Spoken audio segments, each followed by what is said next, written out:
New book time. Woohoo! Yay!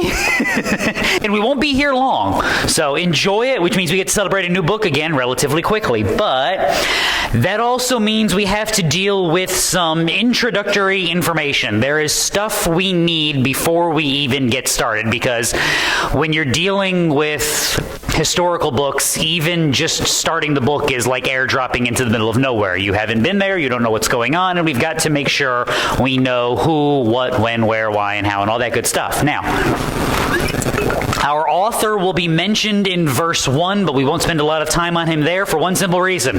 We have no earthly idea who he is. We know he's got a name, but we don't know where he's from or what he does for a living, whether he's tall or short. We don't know a thing about him. There is some extra biblical testimony. Take that always for what you will. A lot of times when dealing with authorship of Old Testament books and some of the history, we have to rely on slightly biased sources is the best way that I can put that. So there is some extra biblical testimony that he is of the tribe of Reuben, and he was from Beth Haram, which would be north and east of the Dead Sea. Now that doesn't really matter a whole lot. It's just one of those little historical nuggets that you can stick in your back pocket, and maybe you will win Bible Trivial Pursuit one day because you have it. More important for us would be time frame, and this is going to be really interesting because depending on who you read and who you ask, this book is plated somewhere between the 9th and 4th century BC. Now, if you know anything about history, a lot can happen between the 9th and the 4th century. So that is the early 800s to the late 300s.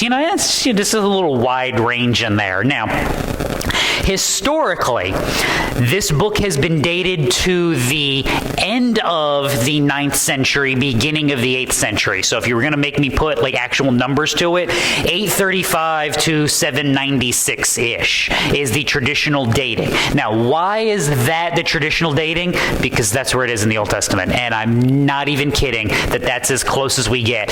It is placed in this position amongst the minor prophets, therefore, and because also it shares some of the language and writing style of the earlier minor prophets, specifically Hosea and Amos, it is traditionally dated to a similar time period as those two books. Now, you notice how comfortable I am giving you those definitive answers. It's because they're not the most definitive of answers. Now, why do we talk about this if I can't give you anything more definitive than that? Because where you place this book in history helps you understand and determine it. So the scholars that want to put it later in the history do so because they want to line up the language of the book with the actual historical events of the invasion of Jerusalem and Judah, or the invasion of Jerusalem that failed. Was that me or? Okay. All right. You gotta love it.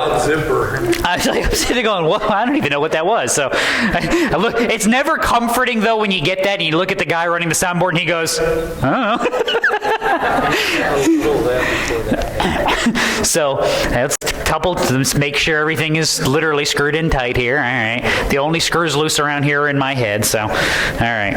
That's all I can do on this end. Hopefully that doesn't happen again. If it does, we'll deal with it. Worst case scenario, we'll go grab a handheld. We've done that before. So.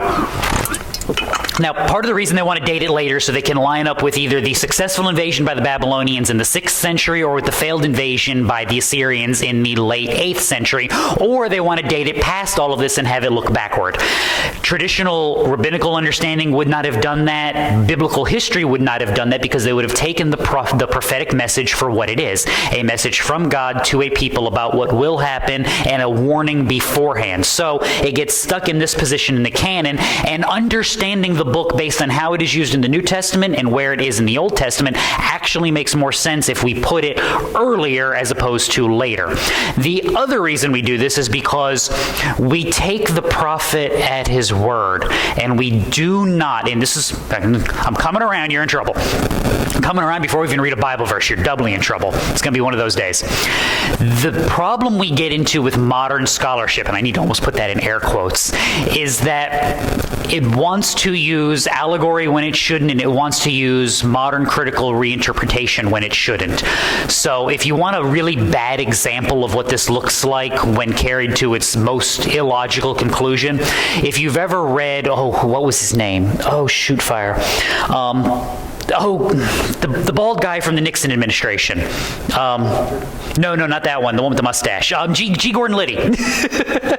I think that's who I'm thinking of. If not, it's the guy who looks like him, and that's a more frightening thing.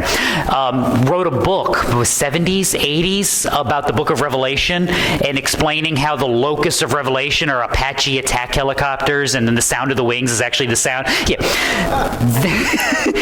That's taking the prophecies of the Old Testament and the figurative language of the Old Testament and carrying it to absurd locations. A lot of modern scholarship wants to do that with the book of Joel as well, as opposed to allowing Joel's words to actually mean what they mean. Which, when in doubt in your Bible, always go to the KISS method. You guys know what the KISS method is, right? Keep it simple, stupid. When in doubt, the simplest explanation, to put that more in a more philosophical understanding, Occam's razor should always be in effect. William of Ockham was an English, we'll just use that as an anachronism, an English philosopher, and his understanding was simple. The simplest explanation is always the best. If you like an example of that, like when you came home and there were cookies missing, and you asked your kids, "Did you eat the cookies?" And the kids go, "No." What happened was there was an alien invasion, and they scared the cat, and the cat knocked over the cookies, and the cookies hit me in the face. That's why there's chocolate on my face. And then I cleaned up the mess and threw it away, but I didn't eat any cookies. Now, the more logical explanation is that the kid took the cookie jar down, opened the cookie jar, ate the cookie, and got chocolate on his face, and then put the cookies back, right? You know that's what happened because it's the simplest explanation as opposed to all the steps. It's like when someone looks at you and goes, "Were you at such and such a place at such and such a time?" And you go, "No." That's more likely true. When you look at them and go, "Well, what time again?" Everything that's going to come forward from that point is going to be what? Probably a lie, or some twisting of the truth that they're going to try to convince themselves is actually true. Simplest explanation is always the best. So when we read Old Testament prophecy, we take them at their word and give them the benefit of the doubt that they are describing what they are actually describing and understand it accordingly. You'll see this when we get to the New Testament in chapter 2, which will be next week. Now, all of that to now put you in the time frame of late 9th, early 8th century BC, which would be the kingdom years in both Judah and Israel. So if you were in Judah, you would have Joash as king. If you've been in my Sunday school class, that is one of your okay kings. Why is Joash an okay king? 2 Kings 12. Joash did right in the sight of the Lord all his days in which Jehoiada the priest instructed him. Only the high places were not taken away. The people still sacrificed and burned incense on the high places. So the king is good. The king is following the teachings of the temple and the high priest, but the people at large, for the most part, are not. Now, if you move from Judah to Israel, you are during the reigns of Jehu and Jehoahaz. And no, that doesn't get confusing at all when you try to realize that there's Jehoash and Joash, and that's basically the same name, and there's one in Judah and there's one in Israel, and drives you insane. Now, Jehu and Jehoahaz are good, bad, and evil, depending on the day. Jehu is the judgment on the house of Ahab. His sons, because he was faithful in executing the judgment of God, are going to rule on the throne of Israel unto the 4th generation. 2 Kings 13. He did evil in the sight of the Lord and followed the sins of Jeroboam, the son of Nebat, with which he made Israel sin. He did not turn from them. This is the world that Joel enters into. Now, just to put this in perspective, that basically means from the northern section of Israel all the way down through the kingdom of Israel, which would be south of Samaria if you're looking in your Bible, and you have that map thing out. All the way through there, you have idolatry of the people and idolatry of the king. And you have had that for the better part of 200 years. In Judah, you have idolatry throughout the land with pockets of exceptions, with the exception also of the king in the temple, but even that has not been consistent for the last years. It has been iffy, and it has been sometimes good and sometimes bad. So that means if you were doing this by a math equation, about 80-90% of Israel is at idolatry, corruption. And by the way, When we say idolatry of the Old Testament, do not sanitize it into the idolatry of today, which is, well, he works 79 hours a week, and therefore he neglects his family and the commands of God. That's not the idolatry we're talking about. We're literally talking about sacrificing your children to pagan gods. We're talking about brothels so that you'll have a good barley crop next year. We're talking about we're talking about the most base of human instincts being indulged in and celebrated in opposition to faithful worship of God at the temple in the way that it is supposed to be. So, all of that to then dive into the book of Joel. Ready? All right, here we go. I know, I put you guys all to sleep already. The word of the Lord that came to Joel, the son of Pethuel, hear this, O elders, and listen, all inhabitants of the land. Has anything like this happened in your days or in your father's days? The answer should be simply no. That's the number one thing. But second of all, and this is probably most important, where does this come from? Joel just woke up one morning and be like, you know what I'd like to do? I'd like to go yell at somebody. I think that'll be a fun afternoon. No, why has Joel decided to yell at people? The word of the Lord that came to Joel. This comes from God. Now, the people of Israel, have they remembered? No. Have they seen something like this before? Probably not. Does that mean God is in heaven going, I wonder what I can do that would be new that we haven't done before? No, there's nothing new under the sun for God. Isaiah 49. The Lord has forsaken me. Zion has said, the Lord has forsaken me and the Lord has forgotten me. Can a woman forget her nursing child and have no compassion on the son of her womb? Even these may forget, but the Lord will not forget you. The Lord is not forsaken. The Lord has not forgotten. However, he does not let the world continue unabated. Remember that as we move forward. Tell your sons about it. Let your sons tell their sons, and their sons the next generation. We read in Exodus earlier, this is how the propagation of teaching and discipleship was always supposed to work in Israel. You can see this in things like Joshua chapter 4. Let this be a sign among you, so that when your children ask later, saying, what do these stones mean to you? These are the stones that they placed as a monument after God had stopped up the Jordan so they could walk across into the land. You take the stones from the middle of where the river was supposed to be, you make a monument. Why? Because one of these days you're going to be traveling around, your kids are going to be like, a big old pile of rocks over there. What's the deal with that? Then you shall say to them, because the waters of the Jordan were cut off before the ark of the covenant of the Lord, when it crossed the Jordan, the waters of the Jordan were cut off. So these stones shall become a memorial to the sons of Israel forever. That was how the message was supposed to be propagated then. It's how the message is supposed to be propagated now. What do I always tell you your first ministry is? Family. It's at home, and it starts with you. This is, again, though, why Israel got the festivals, why they got the times and the marks of the seasons, why they had the sacrifices offered on a daily basis. It is so they would be constantly reminded who they were and why they were that. Christian, this is why you have your time in prayer. This is why you should study Scripture. This is why the fellowship of the believers is so important. This is why we still, as churches, do what? We mark out times and seasons, and we celebrate Advent, and we mark out time for Thanksgiving, and we remember the history of what has gone on in the church, and we celebrate at Pentecost, and we remember things at Palm Sunday and at Easter so that we can be reminded of who God is and what he has done beyond just the regular markings of our lives day in and day out. We set aside special times to be reminded that he has accomplished redemption, that he has built a people, and that he is redeeming and building a people, and that's us. And we can rejoice and celebrate that he has not forsaken and not forgotten. That's part of what needs to be remembered if you're Israel, because this is going to go downhill quickly. This is going to go from happy to sad real fast. What the gnawing locust has left, the swarming locust has eaten. What the swarming locust has left, the creeping locust has eaten. And what the creeping locust has left, the stripping locust has eaten. In other words, what's been eaten? Everything. Yeah, pretty much everything. Every last little bit. Why would be a better question. Deuteronomy 28. You shall bring out much seed to the field, but you will gather in little, for the locust will consume it. The reason I go back to Deuteronomy 28, if you want to be depressed one day this week, go read Deuteronomy 28 at home. It might do you good depending on your mood.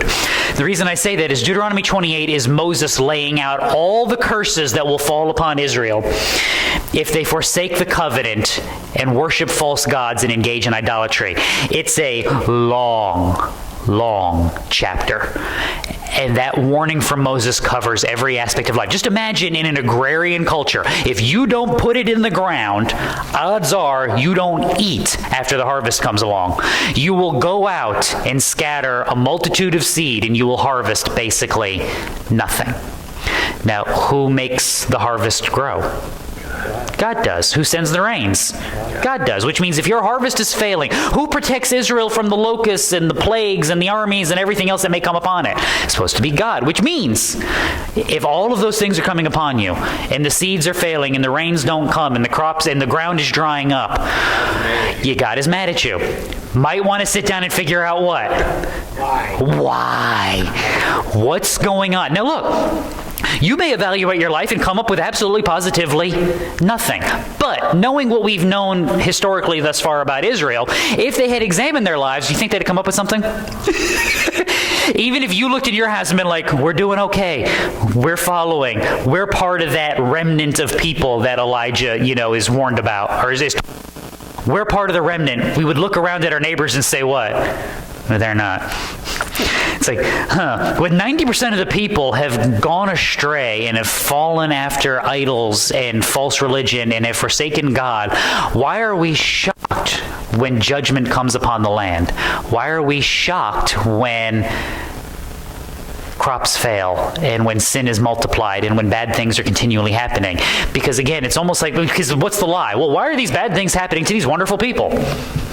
They're not wonderful people. And that's part of the reminder here. So we have an unhappy memory that we are supposed to be telling to our sons and their sons and their sons after them.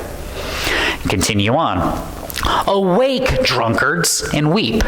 Wail, all you wine drinkers, on account of the sweet wine that is cut off from your mouth. For a nation has invaded my land, mighty and without number. Its teeth are the teeth of a lion, and it has the fangs of a lioness. It has made my vine a waste and my fig tree splinters. It has stripped them bare and cast them away. Their branches have become white. If you weren't sure if it was judgment before, you are now. Always remember, judgment could be famine, it could be plague, it could be in foreign invasion, anything that would get the people to wake up. Anything that would get them to wake up and look around and realize that God has looked down and said, hey, wake up and pay attention. Again, go back to Deuteronomy 28. All these curses shall come upon you and pursue you and overtake you until you are destroyed, because you would not obey the Lord your God by keeping his commandments and his statutes, which he commanded you. They shall become a sign and a wonder on you and on your descendants forever. Now, we got to pause right here, because if you read this the way the Pharisees would have read this, what would be the cure?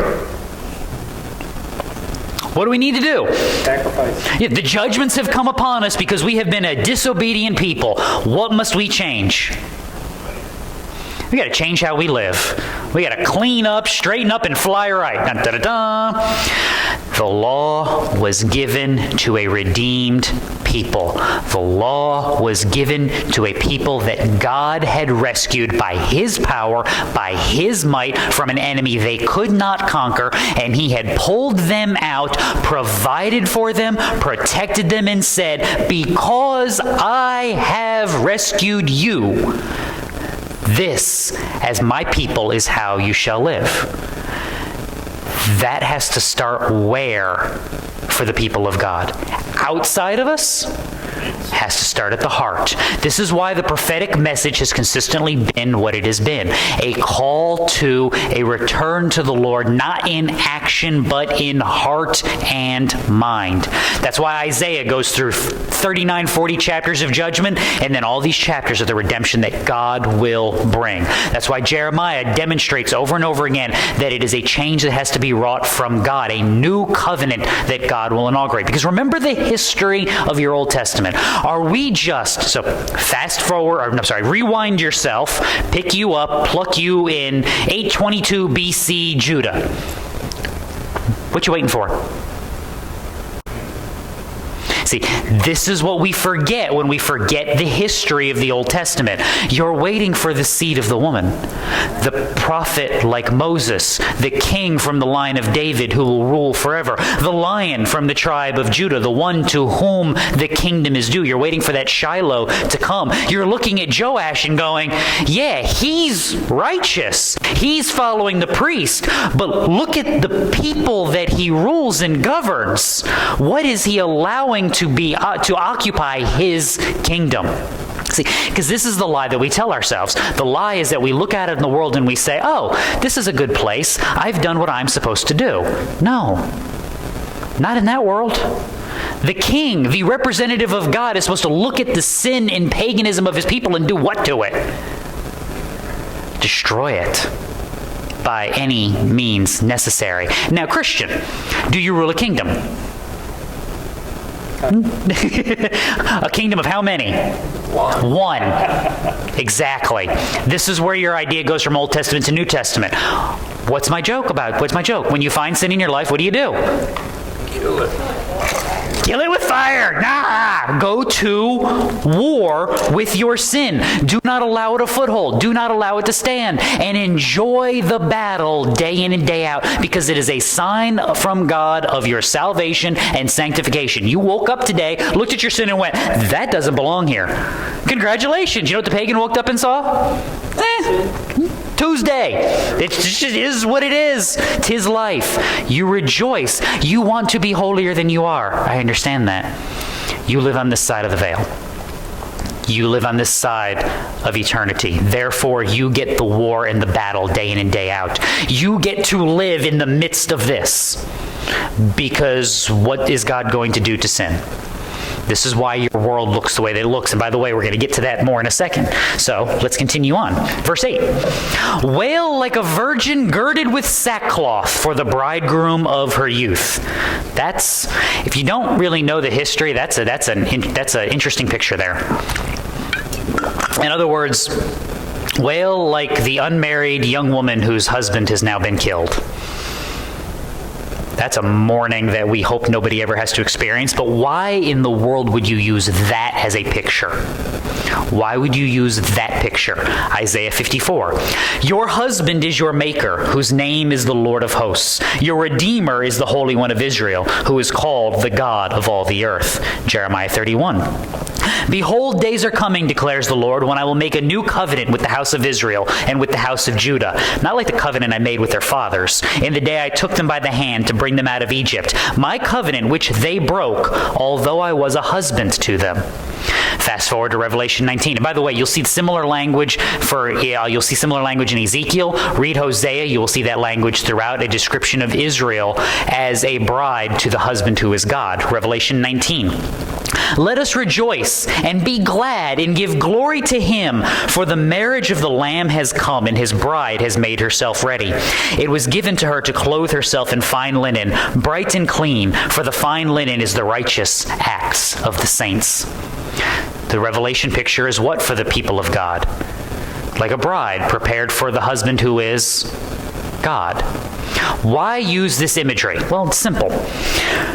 Find me a time in history before now, which, hang on, can we just kind of have a wah, wah, wah moment for that? Because, yeah, exactly. There you go. Find me a time in history where marriage was something other than an exclusive relationship. I mean, in mass, there's always been outliers and weirdos and things like that. But, I mean, isn't that the whole point of getting married? The whole point of getting married isn't to be like, I will love, honor, and cherish. Ooh, they're cute. See, you laugh because you immediately know what about that picture? Yeah, that's just not how that's supposed to go. That's not how this is supposed to work. Well, again, Christian, the picture is used for the people of God and God because God redeems his people, and yet his people spend their entire life going, ooh, ooh. We're like a kid at Toys R Us. Hey, yeah. I've done that one time. I brought Cameron's little brother when he was 2 years old to Toys R Us. That was either the coolest thing I've ever done or the biggest mistake I've ever made, because I watched him almost rip himself in half. Because he saw something, and the words, oh cool, were uttered about 27,000 times in an hour. And he saw something and went running after it, and as he ran by the aisle, his brain saw something else, but part of him tried to go that way, and part of him tried to go that way at the same time, and he just fell right there. And we laughed and picked him up, and then he went down the aisles and explained to him how the store worked. We did the whole thing. But anyway, that's us in the world. We are forever looking at every shiny object, every new thing we could possibly discover and play with, except for the righteousness that God provides. Except for that. You know, who wants that? Because we're broken, because we're busted, and even in Christ. Which is why I tell you, when you find your sin, kill it. Go to war, because it is a recognition of who you are and to whom you belong. This is the picture that is given to Israel, because this is the picture that is given to God's people. How they are supposed to view themselves in the world and how they are supposed to view themselves in light of the world. So, wail like this. Why? The grain offering and the drink offering are cut off from the house of the Lord. The priests mourn, the ministers of the Lord. Regardless of how you want to see the imagery of the preceding 8 verses, that should be terrifying to Israel. That should be utterly terrifying. If you go back to Exodus 29, the one lamb you shall offer in the morning, and the other lamb you shall offer at twilight. And there shall be 1/10 of an ephah of fine flour mixed with 1/4 of a hin of beaten oil. You can do those measurements at home. 1/4 of a hin of wine for a drink offering with one lamb. The other lamb you shall offer at twilight, and shall offer with the same grain offering and the same drink offering as in the morning for a soothing aroma, and offering by fire to the Lord. This description is of the daily offering, a morning and evening, that the priests are supposed to give in the presence of God.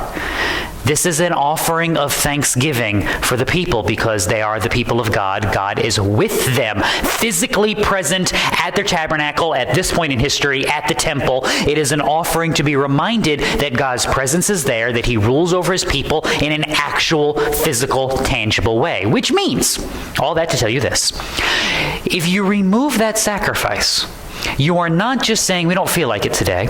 What you are saying is we have decided that we do not wish to go before the Lord in thanks and worship and praise. That's probably not a good place to be. That would be bad enough. The other possibility here is you went in with the sacrifice and God wasn't there. That would be worse. That would be much, much worse. Now, why might God not be there? He doesn't forsake or forget his people. Well, if you continually bring him false sacrifice, if you continually bring him a sacrifice so that, the deity will jump at your command, so that, we bring these sacrifices so that the crops will be blessed, so that the rains will come, so that our lands will be protected. Now look, are those all part of what God is doing for his people Israel? Yes. Is that why Israel worships? No, it should not. Those are ancillary. Those are secondary things. Why do we worship? Because this is who God is. This is the Lord of hosts. This is the King of creation, God of the universe, and he has deigned to come down. We worship and we honor and we praise. And beyond just that, he has redeemed us. And he has made us to be a people and a kingdom, and has promised us a place in his kingdom for eternity. And we go, we got other things. I was busy that day. This is a problem of heart and mind, which again is why the language of the prophets. This is what the Pharisees would get twisted. This is what modern fundamentalism gets twisted, and this is what a lot of non-believing scholarship gets twisted, is they look at the law, and they look at the sacrifices and the commandments, and then they look at the call of the prophets, and they go, this is just two different religions. This is just two different things, because you've got the obedience and the checklist religion of the law. Do this on Tuesday, do this on Wednesday, do this in the morning, do this at lunchtime, do this in the afternoons. And then you've got all this language in Isaiah about returning to the Lord and understanding who he is and what he has done and offering prayers, and the change of heart of Jeremiah and Ezekiel as the people are brought back to life as though they were dead. And you have all this language from the prophets that sounds, emotional is not the right word, but it is more heart and more internal than it is external obedience. And people look at it and say, well, that's just two different things. No, one flows from the other.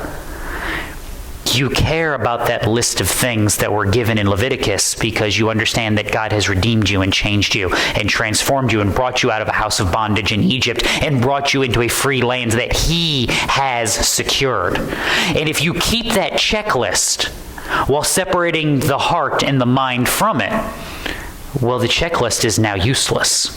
It provides nothing. This is the warning you get constantly from dead religion in the modern church. You don't just show up to say you went to church that day. You don't just show up, okay, what did we sing today? Amen. That's the checklist. That's removing the heart and the mind, and I did the stuff and I went through the motions. Now look, are there going to be days you don't feel like it? Yes, in everything in life. Always remember, for that too Christ has died. But if that is the life, if that is where you live day in and day out, the problem is not, well, the music isn't the music that I like. The preaching isn't the preaching that I like. The lighting isn't the lighting that I like. That's not the problem. The problem is here. This needs to be changed before God, and an understanding of who you are and what's going on. Now, if the preaching's bad, you're allowed to not like it. That's a different discussion. But yeah. And if the music's bad, you're allowed to not like that too, right? However, you are not allowed to allow that to influence how you view God and whether or not you worship and praise each and every day.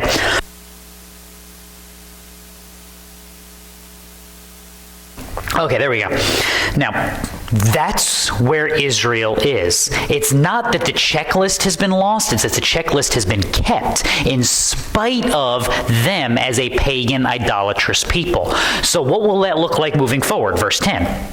The field is ruined, the land mourns, the grain is ruined, the new wine dries up, fresh oil fails. Be ashamed, O farmers, wail, O vine dressers, for the wheat and the barley, because the harvest of the field is destroyed. The vine dries up, the fig tree fails, the pomegranate, the palm also, and the apple tree. All the trees of the field dry up. If you live in an agrarian society like they do, there's not a whole lot left, is there? I mean, that's the stuff you plant seasonally. I mean, trees aren't supposed to fail if it's a bad year. They're supposed to set down roots and be protected, but they died. I mean, figs and apples, you plant those and you don't get a crop for years, 3-4 years, as they establish roots and produce and you care for them. And the reason that's important is because then they do produce, but if there's a bad year or a couple of dry years in a row, they're hardy enough and established that they can withstand it, they can survive.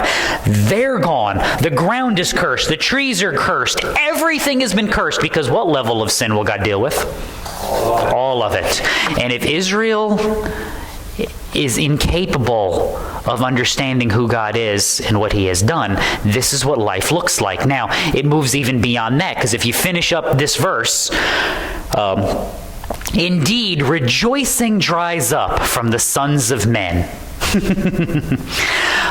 Why? Because they've looked around at everything around them, and what is it now? It's nothing. It's gone. What's their life supposed to look like? Psalm 149. Praise the Lord. Sing to the Lord a new song, and his praise in the congregation of the godly ones. Let Israel be glad in his maker. Let the sons of Zion rejoice in their king. Let them praise his name with dancing. Let them sing praises to him with timbrel and lyre. For the Lord takes pleasure in his people, and he will beatify the afflicted ones with salvation. Did that psalm say he will take those afflicted ones and make sure their lives are awesome and great? No, he will give them salvation. In other words, your life should be lived with an eye towards what is beyond here. Now, by the way, if you ever want to know why your world is starting to look like what it looks like today, the rejoicing dries up from the sons of men. Regardless of where the financing has come from, the reason why, if you go back and you look at things like Middle Ages churches, they're pretty. They're big and they're grand and they're beautiful. Architectural design was pretty. Why? It was an offering unto God. It was a reminder that it is God who has redeemed people. It is God who has built a kingdom. Bring communism into it for just a second. I know. Because at its core, regardless of what anyone will ever try to tell you, take it from someone with a bad history degree, communism at its core is a godless system. It has to be, because it has to assert itself into every avenue of life. You ever looked at Soviet design? Like, you ever looked at Soviet buildings from the middle of the 20th century? It's like, we're going to take this block, we're going to paint it brown, and we're going to put it right here. That's why if you ever want to have a good laugh, go look at pictures of Moscow. Because you will see Soviet-era architecture next to Enlightenment and Middle Ages architecture. And you will see these beautiful cathedrals and ornate buildings, and there's like a block. And you're like, you can literally tell the difference. Why? Because they don't care. There's nothing higher. There's nothing better. Look at our modern world. Take communism out of it. Look at our modern world. Build a church today. What's it going to start with 99 times out of 100? A warehouse. It's going to look like a warehouse. We're going to put some steel girders. We're going to make it, since we want it to look like a church, it won't be a block. So we'll have a little pitch in the roof. And then we're going to cover it with aluminum siding. Why? Because it's sturdy and it's cheap. Yeah, well, we laugh, but it's sturdy and it's cheap, and at the end of the day, what is our primary goal? Pragmatism. Now, look, build what you have, do with your money as you see fit, but there's something telling in humanity that the more we become a secular society, the more we abandon higher concepts of beauty and artistic design in favor of utilitarian pragmatism. Now, take that out of architecture. What was the last classic literature you've heard of? And how much classic literature do we have to go back hundreds and sometimes even thousands of years? Why?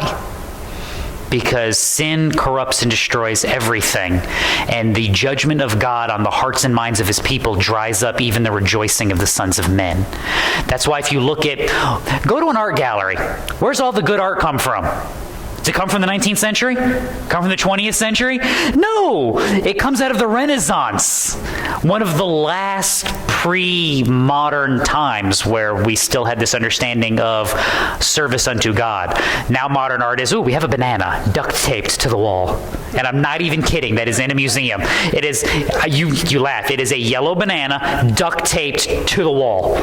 I'm sure it's making a statement about something, but what that something is, I have no earthly idea. And I will allow people that have art degrees to explain it to me, because I think you have to be educated to a certain level of insanity in order to make sense of that. And I have not achieved that level of insanity. Music. When you hear someone talk about celebrated classics 100 years from now, what are we going to be saying? Are we going to be singing Elvis songs? You're going, please, Lord, no. There's a guy, I can't remember his name. He is he had a whole YouTube channel for a while where he would just take a single bass line and then sing any song you gave him from like 1960 to today to the same bass line. Because at the end of the day, we just have the same four chords played at different pacings and different, it's like, and you can literally just speed it up, slow it down, and it's the same song. Now that's been true for throughout history, but it hasn't been true of what we consider to be great music. What do we produce that is great anymore? Because the rejoicing of men has dried up. As Romans 1 points out, we are a culture that is under judgment because we are a culture that in large, not everyone within it, but in large has become secular and turned away from God. And as that happens, the anchor that held it to something that is good and right and beautiful is severed. And you can only drift for so long before you lose sight of the shore and what it meant to you in society. Now, I point that out now because Joel has now given you the bad news. What comes next? Hopefully. There'd like to be some good news. Now, how, pray tell, shall we find it? Verse 13. Gird yourselves with sackcloth and lament, O priests. Wail, O ministers of the altar. Come, spend the night in sackcloth, O ministers of my God. That would be an appropriate response for the priests at the temple. A recognition that God is not there. A recognition that something has gone terribly wrong. And even if I do not know what it is, you know what I can always do? I can always cry out to God. This would be the appropriate response for a Bible verse that I'm sure many of you know. 2 Chronicles 7. If I shut up the heavens so that there is no rain, or if I command the locusts to devour the land, or if I send pestilence among my peoples, and my people who are called by my name humble themselves and pray and seek my face and turn from their wicked ways, then I will hear from heaven, will forgive their sin, and will heal their land. Now, real quick, just to be on the safe side. Christian, where's your land? just before you get this one on a coffee mug, because this is one of those coffee mug verses, so I'm going to take 2 minutes and just take the little exit ramp here and make everybody feel bad. Where's your land? Yeah, you don't live in a Christian nation. That verse is not a one-to-one application to you. When you see the sins of those people over there, you can repent until the cows come home. You can't repent for them. This is a call for who to repent? Them. This is the call of the gospel in every shape, form, and fashion. In every society, no matter where it is. You have looked upon the world. You have seen sin and corruption. What should you do? Repent. You should examine your life, find your sin, root it out, kill it with fire, and know that for that too Christ has died, and call out to God to make things better. Deuteronomy 30. So it shall be when all these things have come upon you, the blessing and the curse which I have set before you, and you call them to mind in all the nations where the Lord your God has banished you, and you return to the Lord your God and obey him with all your heart and soul, according to all that I command you today, you and your sons, then the Lord your God will restore you from captivity, have compassion on you, and will gather you again from all the peoples where the Lord your God has scattered you. If your outcasts are at the ends of the earth, from there the Lord God will gather you, and from there he will bring you back. The Lord your God will bring you into the land which your fathers possessed, and you shall possess it, and he will prosper you and multiply you more than your fathers. That's why this is the right understanding, is because Israel is looking at their world and going, judgment has come, this land is broken, we need God to heal it. Now, Christian, what land are you longing for? Because if you are longing for this country to be put back together, you are longing for the wrong thing. Now look, would I like this country to be put back together in a better manner? Yes, I would. How, pray tell, should we go about doing such a thing? You see, if I want my country to be better, what do I need within my country? Yeah, but I need God to be with which people? Those people. I need more better people in my country, which means I need them to be changed, which means I need to be proclaiming the gospel, which means I need to make sure I'm starting with me and working where I have influence and making disciples and allowing the gospel message to work as it has always worked, from the bottom up, to change a society every single time. The world gets better as people get better. People only get better as people live in Christ. Always remember that. Don't take these as one-to-ones. However, good response still. And it continues. For the grain offering and the drink offering are withheld from the house of your God. By the way, that's the right reason. Notice the reason why you should be mourning. We're not mourning because judgment has come. We're not mourning because the crops have failed. We've mourned because God's forsaken us. That's the biggest problem. We talked about this when we talked on Wednesdays when we went through the book of Revelation.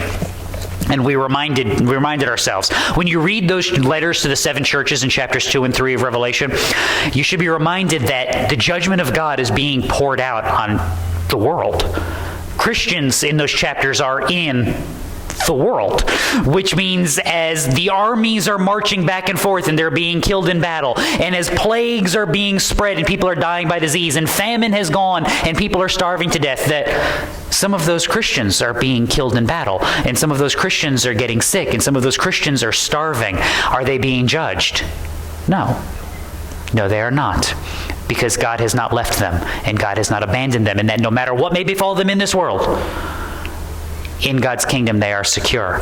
And in his presence, they will rejoice and they will be righteous, which means they can live with joy in spite of the things around them. In spite of the crummy architecture and the bad music that you don't like, you can have joy because you can see what is going on in this world rightly and see it as a society that has forgotten God. But God has not forgotten me. And God has not forsaken me, and I can rejoice, and I can persevere, and I can proclaim his mercy and his goodness, and know that as I do this, his Holy Spirit will strengthen me and carry me forward, and he will create in people clean, new hearts, and the gospel will spread, and the kingdom will grow, because that is what he has promised, and that is what he is still doing. If he wasn't doing that, well, then pack up the bus and let's go home. But we're not done yet. And I tell you all the time, you're not done. Why? Because you're breathing. You're still drawing breath, so you still have work to do. Well, this place is still spinning, which means God's not done with it yet. So what now? Live your life. Keep the faith. Trust in him. Live out your faith day by day and proclaim his mercies and goodness each and every day. Verse 14, consecrate a fast, proclaim a solemn assembly, gather the elders and all the inhabitants of the land to the house of the Lord your God, and cry out to the Lord. Once again, that's what it should look like if what was true of the people. If they were fearful, if they believed, if they recognized this as the judgment that they should. You see this in things like Ezra. All the people gathered as one man at the square, which is in front of the water gate, and they asked Ezra the scribe to bring the book of the law of Moses, which the Lord had given to Israel. And Ezra the priest brought the law before the assembly of men and women and all who could listen with understanding on the first day of the 7th month. And you know what he did next? He read it. What was the result? Nehemiah, who was governor, and Ezra the priest and scribe, and the Levites who taught all the people, said to the people, "This day is holy to the Lord. Do not mourn or weep." For all the people were weeping when they heard the words of the law. Because when they looked at the world around them, and they looked at themselves and how they lived in the world, and they heard the law, they said what? That ain't us. And that means what for us? Nothing good. And by the way, keep in mind, those are the people that had returned from exile. Those are the best of the best. Those are the people that had been kicked out and gone, it is time to return to Jerusalem and rebuild the city of God with his people. And they were the ones going, I'm not good enough. Which, spoiler alert, neither are you. Neither am I. Neither is anybody else. That's why he comes. If you could have been good enough, the cross would have been unnecessary. If you could have accomplished, Jesus' mission would have been useless. But he came, and he accomplished. Therefore, I know you're a failure, and I know you can't, and I know you need help, which is why I encourage you constantly, read your Bible. Spend time in prayer because you need that empowering. You need the strength of God. You need to recognize that it is not your work, but it is his work that accomplishes all these things. So it continues, verse 15. Alas for the day of the Lord is near, and it will come as destruction from the Almighty. I thought we were encouraging people. I thought this was the good news portion of the program. Does that sound like good news, Christian? Careful how you answer. 1 Thessalonians 4. The Lord himself will descend from heaven with a shout, with the voice of the archangel and with the trumpet of God, and the dead in Christ will rise first. Then we who are alive and remain will be caught up together with him in the clouds to meet the Lord in the air. And so we shall always be with the Lord. Therefore, comfort one another with these words. That's the second coming of God. What does the second coming of God look like for the non-believers?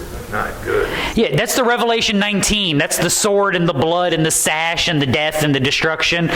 Comfort one another with these words. Yes, Christian, this is good news. Do you like sin? No. What do you want to see happen to it? What's God going to deal with? Romans 8. All who are being led by the Spirit of God, these are the sons of God. For you have not received a spirit of slavery leading to fear again, but you have received a spirit of adoption as sons, which we cry out, Abba, Father. The Spirit then himself testifies with our spirit that we are children of God, and if children, heirs also, heirs of God and fellow heirs of Christ, if indeed we suffer with him, so that we may also be glorified with him. This is why I tell you, you have joy in spite of the world around you. Because sin will be dealt with, and sin will be judged, and God will be building his kingdom, and judging those who are not a part of his kingdom, and you will be stuck living in a world like that until Jesus comes back or you die. He hasn't forgotten you. As you see the difficulties of the world, as you see the trials and the tribulations, you are not being judged. Rejoice. You are being reminded of the brokenness of this world and the hope of the kingdom that is to come, of the hope that righteousness will bring about the death of sin and the destruction of all that is unholy. And that is good news for you, because you do not face that, because Christ has already faced it on your behalf. And it is also good news because we have a hope for those that are facing that judgment, because we have a means by which they can be saved. We actually have a gospel that produces something and changes the hearts and minds of men. Now, continue on. Has not food been cut off before our eyes? Gladness and joy from the house of our God. The seeds shrivel under the clods, the storehouses are desolate, the barns are torn down, for the grain is dried up. How the beasts groan, the herds of cattle wander aimlessly, because there is no pasture for them. Even the flocks of sheep suffer. Again, I thought we were in the good news portion of the program. It's a reminder, Christian. Fast forward your historical setting. Even though the Jews are trying to kill me, and even though the Romans have put me in jail, and even though the mobs have beaten me, Paul can rejoice. Even though the architecture is miserable, and even though we're led by nincompoops, it seems like, and even though the tax structure is trying to make me broke, and even though we're going to be in World War III soon, he has not forgotten me. The situation of the world hasn't changed, Christian. The situation of the world hasn't changed. Now, just to make sure we cover this, why hasn't the situation of the world changed? Because en masse have people changed.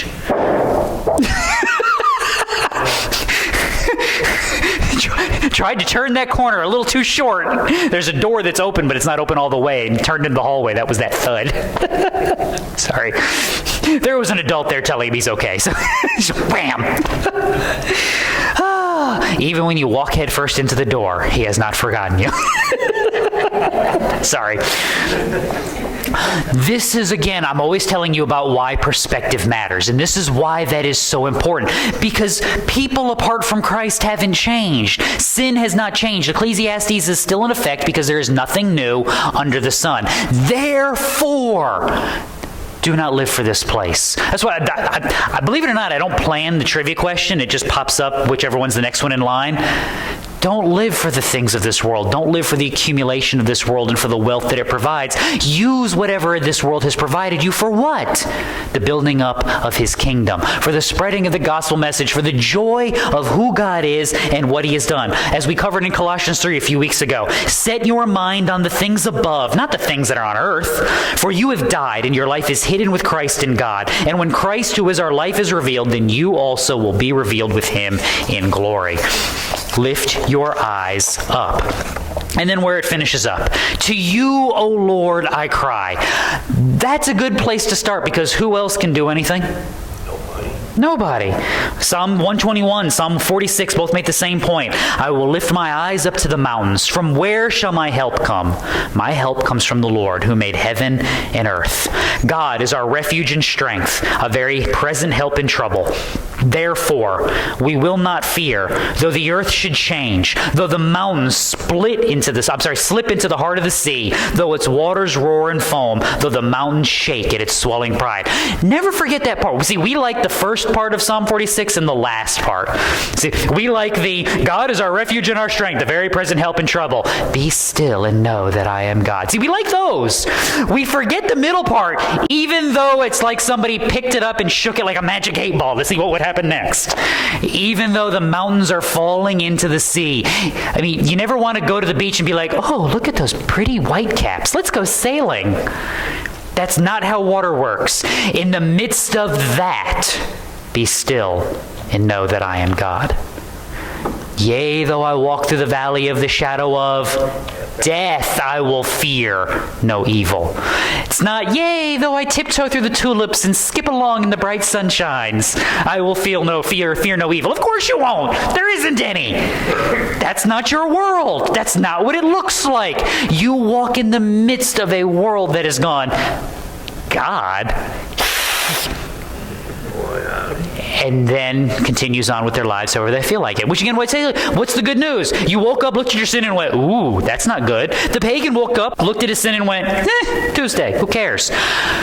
So you can rejoice, Christian, because he hasn't forgotten you, he hasn't forsaken you, and he is bringing you to a good kingdom. So to you, O Lord, I cry, for fire has devoured the pastures of the wilderness, and the flame has burned up all the trees of the field. Even the beasts of the field pant for you, for the water brooks are dried up, and fire has devoured the pastures of the wilderness.